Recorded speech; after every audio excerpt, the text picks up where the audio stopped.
Welcome back to Art Fennell Reports. Now, the Washington Insider. Politics, politics, politics. Still a long ways to go in the presidential election, but if it was held today, would the Democrats take over that office, or would the Republicans somehow maintain where they are? Our Washington Insider, April Ryan from American Urban Radio Networks, has been pondering this question with the political climate and the folks in the Beltway. And April, how are you today? I'm fine, Art. I think we know the answer to this, but for the record, if the election were held today, what are you hearing? I'm hearing the politics of politics and that the Democrats could take it. And I've talked to a Democratic pollster. His name is Cornell Belcher of Brilliant Corners. He says basically, you know, we need to look at the initial states that are going to have, the first 3 states that are going to have primaries in January. That's Iowa, South Carolina, as well as New Hampshire. He said that's really where we should be focused in on, and Democrats look like they're going to take a win. And Art, let's take a listen to him. I think there's a real sea change going on where independent voters who the last couple elections have been breaking Republican are the ones, you know, running from the Republican Party at this point and embracing the Democrats. Belcher says. Okay, April, he's making an emphasis on the independent voters. Is that it? Yeah, and Republicans who are making a sea change, who are running from the Republican Party because they want change. And Art, at issue again, the Iraq War, and we have to really worry about that because that is a subject that this next president, whoever the next president will be, will have to take on.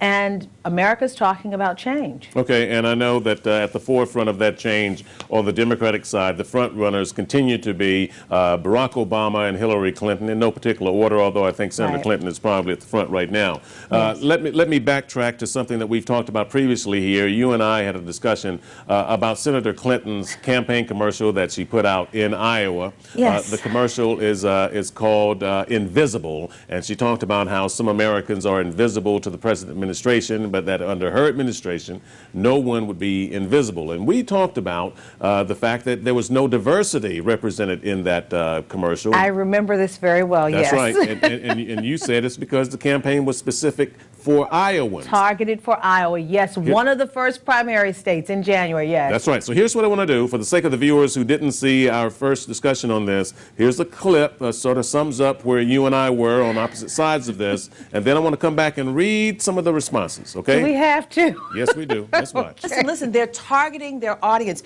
And in Iowa. Are we to believe that there are no people of color in Iowa? And so let's not put them in this commercial? Art, listen to me. I'm just telling you, I hear you. We're sharing some love. But let me tell you, this is how the politicians think. That doesn't make it right. I hear you, but listen to me. What would happen if, okay, New York State is the great American melting pot. You have everyone from all walks of life in New York. How would the Iowans take it if Mrs. Clinton had an ad, or Barack Obama, or Mitt Romney, or anyone, any presidential candidate had an ad with all sorts of Americans? How would the Iowans take it? How would the Iowans take it if they showed someone black or someone Latino or someone Hispanic in the commercial? All right, I think they take it just fine. I'm not saying a word. Okay. I'm not saying a word. No, I want you to say a word. I want to read. I'm going to start reading for you now, and you can chime in as you like. But I'm going to just read you some of the we had so much feedback on this. I'm just going to read you some of it. Did we? The first one goes like this. It says, I absolutely agree with your view on Hillary Clinton's commercials. They're speaking about my view here. What is your colleague thinking, speaking about you, April? No commercial of that nature should be race-specific. This is America. The commercial should absolutely reflect the people of the country. Your colleague should be ashamed as a minority herself to not see that this commercial entitled Invisible makes only white America visible. That came from Margaret, April. Okay, well, Margaret, I hear you. I understand where you're coming from. I'm just speaking of what the politicians are thinking. I'm not saying I agree with that. As a reporter, I am objective. Okay. All right. Just hold on. We got many more. Let me keep going. Give me something that shows me love, okay? Okay, here we go right here. Let's get the next one up. I was just watching your show about the Clinton commercial and strongly disagree with your comments, speaking about me now, about racial diversity. Politics is about playing the game, which Hillary is doing to win the election. If you target a specific area that is predominantly one race, then why not target them? It goes on to say, obviously, if she were doing a commercial in D.C. or Philly, then it would target different races. We were not meant to see the Iowa commercial, and this is the reason. You can't make everyone happy. That came from Carl, and he likes what you had to say. That sounds like my father, too, but my father's name is Robert. Okay, all right, okay. Then there was this. That says, Arthur, I agree with your assessment of the Clinton commercial. It was a bad mistake or purposeful appeal to the demographics of Iowa. Either way, it alienates someone. She, speaking of Senator Clinton, is not electable. That came from Al. And then there was another one. Let me just keep going. The next one reads, I agree with you, Art, regarding the Hillary Clinton commercial in Iowa. It should have been more inclusive. That came from Terry. And yet the next one goes on to say, let's just keep going to the emails, please. The next full screen says, Arthur, we agree with what you had to say. Hang on a minute. Let me pull it here. It wasn't produced as it should have been.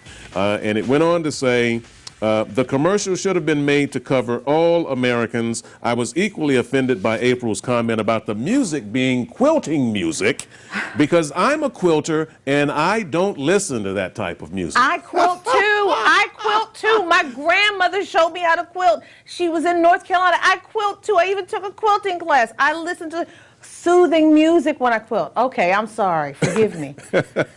So anyway, April, you kind of get the idea. Today. I'm pregnant. Why are you giving me all this stress? Look, April, this is direct feedback from the viewers. Direct feedback. And again, I'll go on the record and say again, that commercial may have been produced for Iowans, but again, with the invent of YouTube and the internet, everybody sees everything. Just make it all inclusive for everybody and include all of America and don't make anyone invisible. By the way, if you go to our website, you can see all of these commercials. They're all of these emails, I should say. They're right there. Just go to our website at cn8.tv, then click on the icon for artfernellreports.com, and you can see it all and read them, each and every one. So, April, I'll give you the last word here.